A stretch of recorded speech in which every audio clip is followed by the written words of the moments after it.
Good evening, Praise Chapel Fresno, and those of you that are tuning in, wherever you may be tuning in at, whether you're at home, bathrooms, work, truck, driving, whatever it may be, I could care less. You've tuned in. We're happy you're here. Great things are happening within our church. Great things are happening.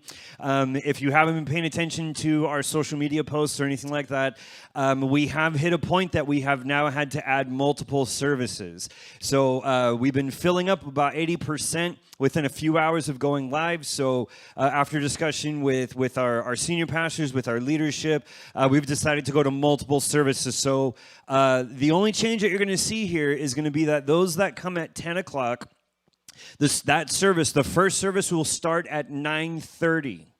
So that means seating is going to open up about 9:10 or 9:05, and it's going to end at about 9:25. So it's going to leave a 20-minute window to get sat, so that way the service can continue to run. Now, the 9:30 service will not be live casted. There'd be no point with us live casting both services, just due to the simple fact that if you're choosing to view from home, it'll just be a little bit later. So the 9:30 service will be in person only. It will allow us to ensure quality streaming and making sure that any hiccups that we may have and that we've experienced in these last couple weeks will be taken care of by the time we go live. The second service will begin at 11 o'clock.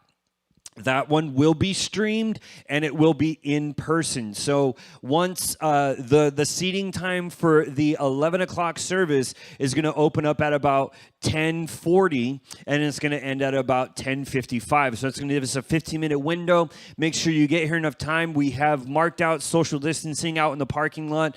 For those that choose to line up, we got to get you scanned in and get you sat. But it's a good problem to have. It's a great problem to have. An exciting problem to have is too many people wanting to come to church. So that's a great thing. If you want to continue to reserve, or if you still haven't reserved, you'd like to, you need to check out our website, praisechapelfresno.com. Keep scrolling down the homepage, and you'll see where it says Make Reservation. Click it. It'll take you to the website that we have the reservation system through, and it'll definitely, you'll be able to see which services have which people, or the chairs available. And we have the two services right now. Now, when it comes to, we have Easter coming up here pretty soon. We just use Wednesdays because basically we can get all this information out to you guys in a timely manner. But for Easter service, we will still have those two services, but we will be adding for Easter service, we will have a Spanish service that will be happening probably, I'm going to say at about 12:30. That one will start. That one will have a reservation system as well. So if you know those that English is a second language that feel more comfortable in a Spanish service, we will also be having an in-person and live casted Easter service in Spanish. So we'd encourage you guys to share that, to continue to share our statuses, to continue to post about us, continue to take pictures while you're in the building, social distancing, and tagging us in it. We love what we're seeing so far. Just amazing problems to actually have as a church. I mean, I know we always thought like we'd never have to deal with these kind of things of church doors having to be closed, us having to stay at home. But now we're having to deal with, problems that churches should be having, and that's too many people wanting to come to a church. So we've already said, that our building, that we need to get a new building, we need to grow, we need to get beyond this. Well, this is just another point of evidence that says we're growing beyond the capabilities of our current structure, but we're making do with what we can. So just those of you that are wanting to take part, just go to our website, praisechapelfresno.com, and you can find the reservation system. You can also continue to support the ministry, prayers, continuing to share statuses, logging in on time and watching with us. But also you can do that through giving. You can do that through EasyTithe. That's your smartphone app. Or you can go on to easytithe.com, search Praise Chapel Fresno, and it'll take you to our site that you can give on. You can also continue to mail in or drop off your tithes, your offerings here at the church at the physical address. If you don't know our address, go ahead and Google us, Praise Chapel Fresno, and you'll find our physical address. You can also just go straight to our website, praisechapelfresno.com. Go to the upper right-hand menu button. Open it, and you'll see a button that says Give. Click on it, and it'll take you to a safe and secure website that you can continue to give on, or you can give here in person if you've reserved and if you showed. Now, there was a question that was asked that I kind of want to relay out to you guys is that should someone show up and they did not make a reservation, due to the high volume of reservations, it's going to be unlikely we're going to be able to accommodate someone. So we want to make sure that people are being directed to the site. Now, if we can accommodate it, we will most certainly do that, but we are very limited in what we can do in the building. So if there's chairs available and they are not with other individuals that are social distancing within their own home, like we will see what we can do, but there's no guarantee to that. And I can tell you right now that through the high volume of what we're getting in reservations, it's going to be unlikely that we're going to be able to manage someone just showing up and saying, I'd like to take part in your service. So we'll do what we can, but again, it's going to be really difficult, and that will take some time for us to be able to manage. So again, should you let your friends know, should you be, blasting it out that your church is making moves and things are happening, they need to check it out, make sure you tell them to go and make reservations. I know it's an extra step, but just due to what we're doing and how we're having to do it, we want to take that extra step. And we've heard nothing but great things about this extra step of what we've done. We've been hearing great reports back, and we really appreciate everyone that has been sharing. So, as you can see, we're making room here, and that's exactly what I wanted to talk about tonight. We're making room. We've added another service. We've added a whole nother space to be able to do this in, and we're making room. And what I thought was funny was through my job, as I transitioned to having to work from home, it happened in an instant. Where I was basically just told, like, hey, get everyone out of the building, get to your homes and, set up your workspace. But because of the nature of the sensitivity of the information I have to deal with in my job, there were certain requirements that I had to meet. It had to be in a secure space, that no one could just simply walk by and look at what I was doing because there's protected health information on there. So they basically had these restrictions. And as me and my wife began to walk around our home, we kind of realized very limited on space, but there was one space that we had, and it's a closet. I have an innate fear of closets that God's still working with me on, and I basically had to work in a closet. But when we looked at this, when we opened the door, it was basically filled with all of this junk, these shelves, just all this stuff was in there. And we basically had to clean everything out of this closet, and we had to make room for me to be able to set up an in-home office. So my wife and I, we began to dismantle these shelves. We began to empty this room out, throwing away all this trash that we forgot we took from our previous home into this home. But we basically repurposed this room for me to work in and my job had to approve it. I had to send a little video. They say, okay, that's good enough to go. In the summer, it's super hot because I have to keep the door closed and there's no ventilation inside. But what was once a closet became an office. Now, see, through our lives, we tend to pray for God to move through it, but we can't just say, God, you need to do something in my life, but that doesn't end. Like, our work begins after we pray. Now, a lot of times we need to make preparation, we need to do things, but when we're praying for God to move, that is not the end of what we're required to do as Christians, what we're required to do as believers. See, we love to pray for something, but we need to understand that it doesn't end with prayer. We have to make the room for God to move in that area of our lives. He wants to be close to us, but when our lives are so cluttered with things going on, how close can we really get to God when so much is kind of taking our attention away? Here's a few things that I kind of realized can clutter up our lives. Number one is it can be just too crowded. We can always need to be around other people, or I've also noticed this, and I'll talk about it because you're all not here and you can't boo me or anything. You can boo me at home. Don't give us a thumbs down. People are like, I don't like when I see a church and someone does a thumbs down. I really don't care. But number one is being too crowded, having too many people around us, being around people all the time, or we are a different person around different groups of people. That we're not the same person everywhere we go.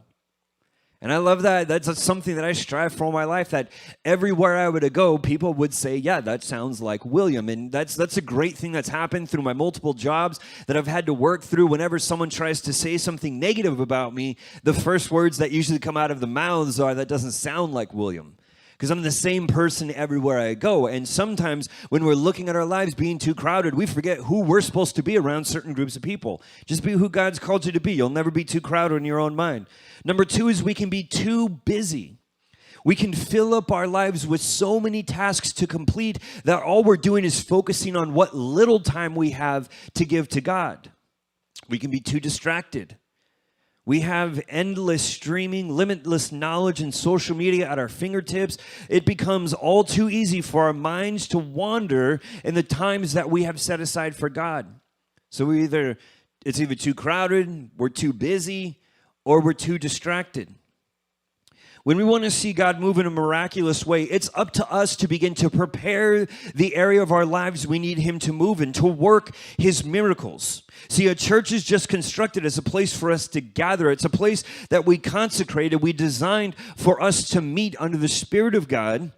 But it's a place that we've sanctified, and we're saying, God, this is where we're going to meet and do this, and this is what we should be doing at home and in our own lives, is sanctifying portions of our lives, time blocks out of our lives, to say, God, this is for you. God, I'm just going to give this to you, and I'm going to make this room for you to move through my life. A lot of times people say, so many things going on in my life, you can figure it out exactly from how much time they set aside in prayer. Now, when we go through our problems and our trials and our struggles, typically we're dedicating like all the time that we have to pray for God to do something, but very little do we often look at our lives and say, when everything's going right, how much time am I dedicating to God for Him to continue to move through my life?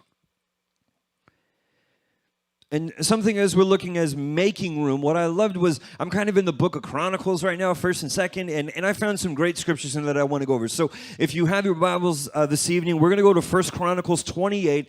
I'm going to kind of jump around in between there, but I'm going to start with verses 11 through 13. This is basically, David has been preparing to build a temple of God, but if you read through the chapter, you find out that there were issues that kept David from being able to carry this out. So he goes to his son Solomon, and he's basically telling him, I've built this, I've done this, and I'm handing this off to you because it's going to be your generation that's going to build this temple. And, David's taken a lot of life, so there's some issues with that. But this is where we start off in. We're going to look at verse 11 through 13 first. So David gave Solomon the plans for all the temple buildings, for the storerooms and all the other rooms, and for the most holy place where sins are forgiven. He also gave him the plans for all he had in mind for the courtyards and the rooms around them, and for the storerooms, for the temple equipment, and the gifts dedicated to the Lord. Verse 13.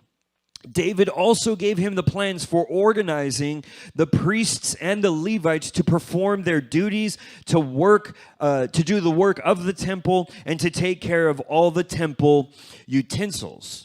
So here, David had planned out this construction of the temple of God. This is basically where the Ark of the Covenant is going to rest. This is basically the place where the tents are going to stay, the dwelling place of God on earth. This is where the ark is going to be housed from now on. And he planned this down from the temple all the way to the utensils. So when we look at the Holy of Holies, there's a whole different thing. There's courtyards, there's everything. He didn't just basically build a little room and say, this is where I'm going to put God, and then this is what we're going to do. He planned out this whole area for it, and he hands it off to Solomon. See, we have to prepare a place in our lives for God to fill and move through. See, the first thing we do is we open up our hearts and we place God on the throne of our hearts. But God is saying there's so much more I can do if you're willing to allow me to move. See, David didn't prepare just the one room. He didn't limit what God was going to be able to do. He expanded the area, and he made room for God to move through multiple rooms, through courtyards. He wasn't going to limit God to just this one area. He's saying, I want God to be able to move where he wants to go, and we're going to make this room, and we're going to dedicate it specifically for him.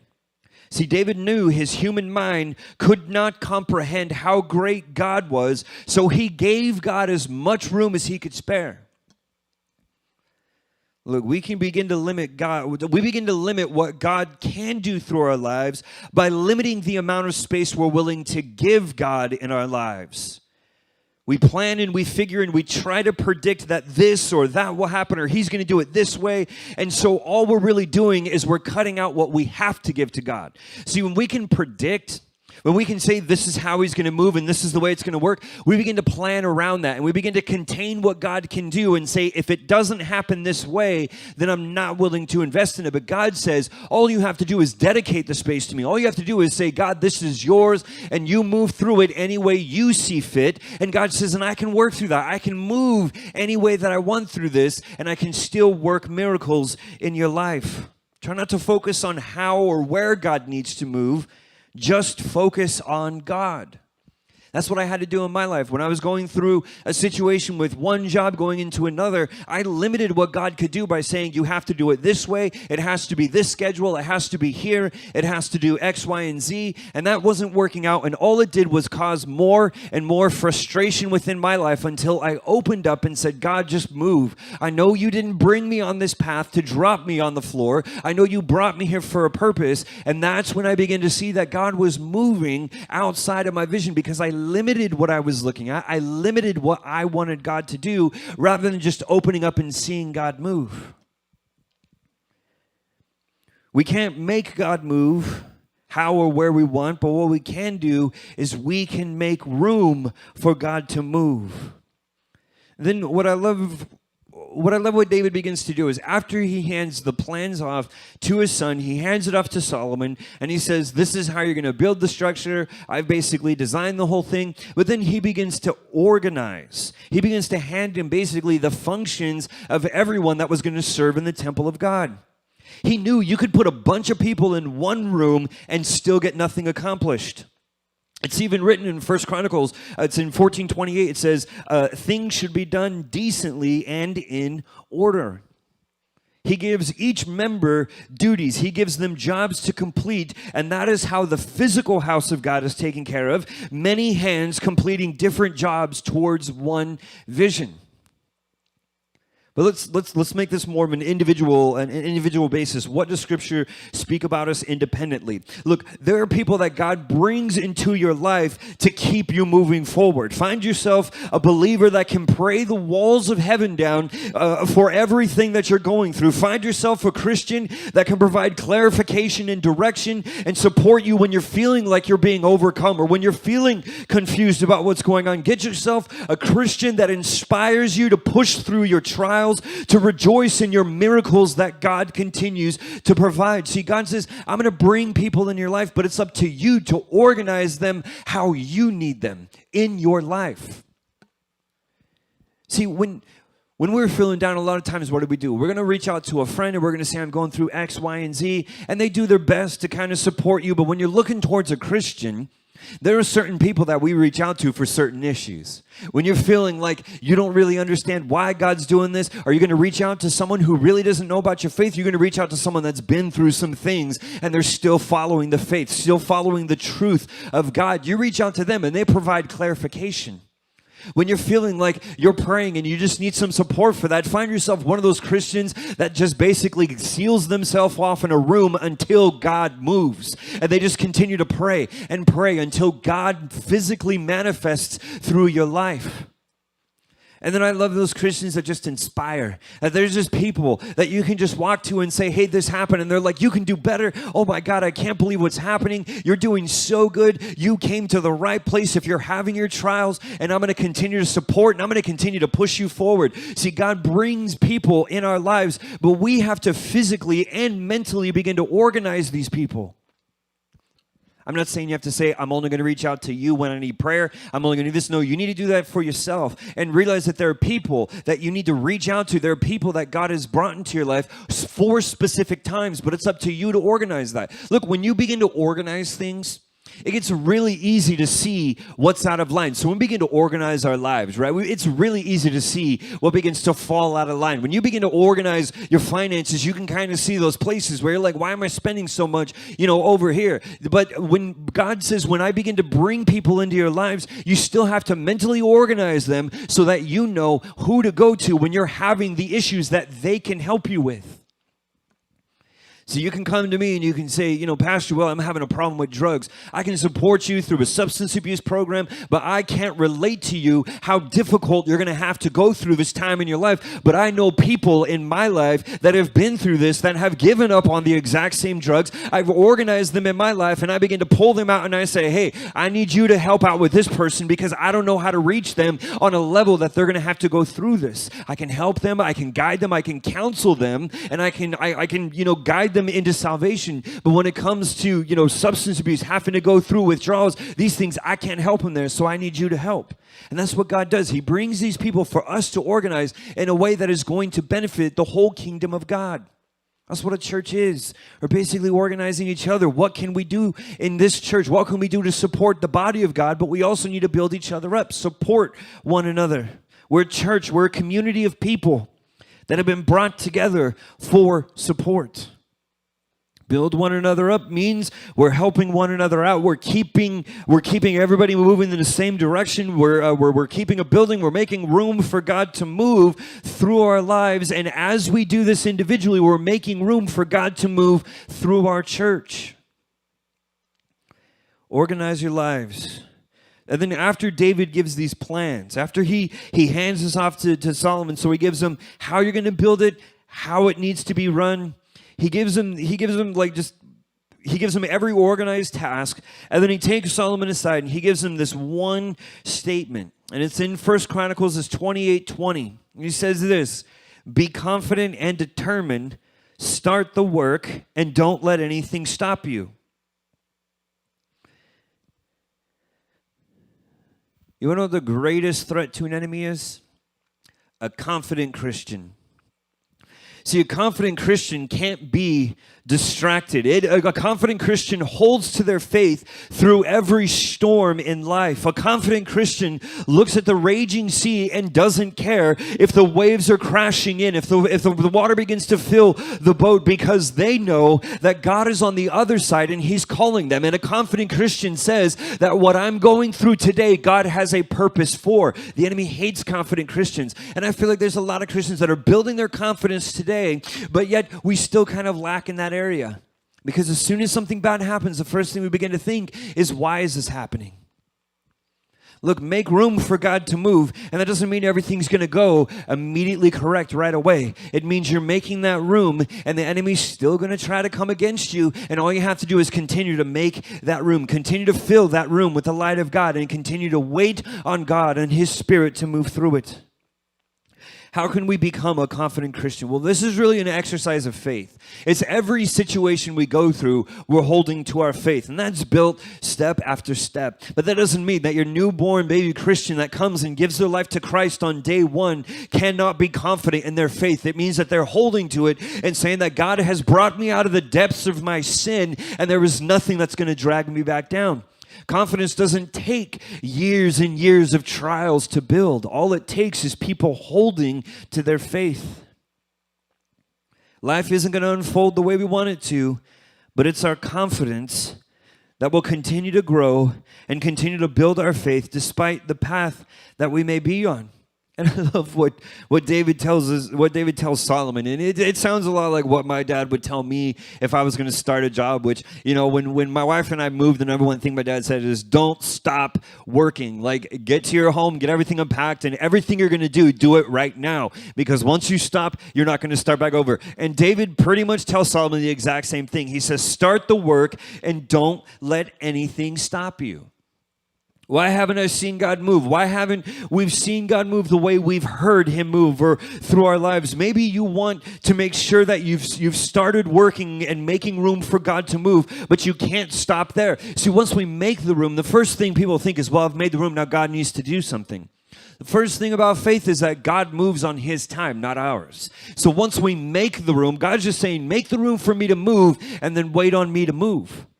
So you're looking for that miracle. The first thing we do is begin to clear out our minds. Let's just think of it on a healing basis. We're praying for a healing. First thing we need to do is remove all negativity from our mind of what might happen and just begin to focus on what God can do. Begin to build that room inside your mind and build your faith on it and say, God's going to move, but I need to wait on Him. I'm going to follow whatever they're telling me to do, but I'm going to wait on Him to move. When this whole pandemic happened and we had to send people home and we couldn't come to a church, the first thing we began to do as a team here is we began to clear our minds of what we expected God to do through this and just begin to work in the direction God was calling us. We began to build and make room. We moved from a foyer into a sanctuary. Then we started bringing people back in, and it's continuing to grow. And not because we're expecting that God is going to build it regardless, it's because we've made room and we're saying, God, you are going to move and we are going to follow. Look, don't let anything stop you from making this room for God to move. Don't let expectations of how He's supposed to move stop you from working. We as a church we decided to go to these multiple services. We're making room for God to move. And you may come and you may say, well, there's an empty seat there. There's an empty seat there. That's room for God to move. We made the room, and we're just going to see what God's going to do. We've made the room. We've opened it up, and we've said we're going to allow whoever wants to come to church to come to church. We're never going to stop live streaming. We're going to continue to just push out the Word of God in any facet that we can. But, Lord, we're going to continue to make room through our church. We're going to continue to make room through our own lives for you to move through. But we're not expecting how God's going to move. We're just watching God move. Look at what happens when God begins to take this place. So after they build the temple, God takes control. And it's in 2 Chronicles, actually. So as you continue to read through, you'll find 2 Chronicles chapter 5. And it's in verses 11 through 14, where it says this. At that moment, and this is when they're working in the temple, they're about to finish it. At that moment, a thick cloud filled the temple of the Lord. The priests could not continue their services because the cloud for the glorious presence of the Lord filled the temple of God. 120 priests playing trumpets, harps and singing, rejoicing and worshiping. And just as they thought their work was completed, God shows up and he begins to fill this place. And he fills it with a cloud. Some versions say he fills it with a shining cloud, that his presence begins to fill the place to a point that the service can no longer take place. And they begin to fall silent and just listen and begin to just stand in the midst of God's glory. It's worthy of note that this great outpouring of the glory of God came in the context of intense and dedicated praise. And we've seen that as people have poured back in the building, that we may not be able to move that much, but let me tell you, the spirit that you're all bringing into a building when we're in worship is intense, and it's dedicated specifically to God. But when God moved, they fell silent. They didn't hold to their timetables. They said when God moved, he took control. Now, what God did was he took possession of the temple. We make the room, but the very first thing you got to remember is once God fills the room, you got to take your hands off of it. And you got to let God do what he's going to do with what you've given him. Because once we try to regain control, we're no longer building that room. We're no longer making the room. We're trying to control the space. God takes possession of this temple. No matter what work we put into it, when God takes control, we have to let go and follow his spirit. Make room for God to move, and you'll begin to see God expand the space. See, what you give and just take your hands off of, you think that's it. This is all I've made for you. But God says you have no idea where I want to take this. You have no idea how much I can do with what you've given and where I want to take you in the future. But that's why we got to take our hands off. When God takes possession, we have to let go. When God starts moving, we just need to follow. Don't question. Don't think. And that's the problem with this. Is we really begin to think and we try to anticipate what's about to happen rather than just say, God, I'm going to follow where you're going to call, because you're going to take what we've already dedicated to you and you're going to begin to multiply this. We've talked previously about spiritual multiplication, about God's multiplication. And I'm telling you, what we begin to look at and try to anticipate, we only do it in a mathematical formula that we can follow. But God says, you just make the room, you follow, and I will bring the increase. Make room for God to move. Let go once he takes possession, and he'll begin to expand your territory. He'll begin to expand your influence. And I love, as you read further, and I don't have it written down exactly what verse it's in, but if you continue to read, it says God begins to talk to Solomon. He says when people see what's going on here, they're going to say, what is happening there, and why is God doing it here? They begin to acknowledge that God is moving through the space that they've dedicated for him. And that's our goal. That's the goal of the church, is just to do what we are called to do, to make room for God to move, so that when people just walk by us, they say something is different about your life. Something is different about the way you move. Something is different about you, and I don't know what it is, but I want to take part in it. And take that excitement and just begin to spread it to all that you have any influence over, that you have their phone numbers, begin to text them. You're not going to believe what's happening in my church. You have to come and visit my church. Reserve a seat, but come and visit.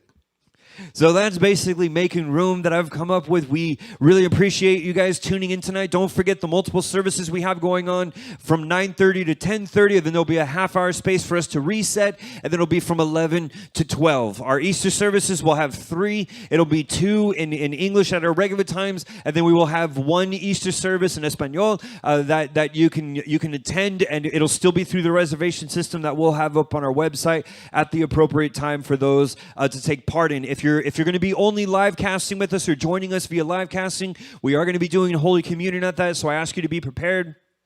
For those of you that will be attending in-person services, we will have isolated cups and wafers for you, and it's all sanitized. And Praise Chapel Fresno will take you to our website, the church.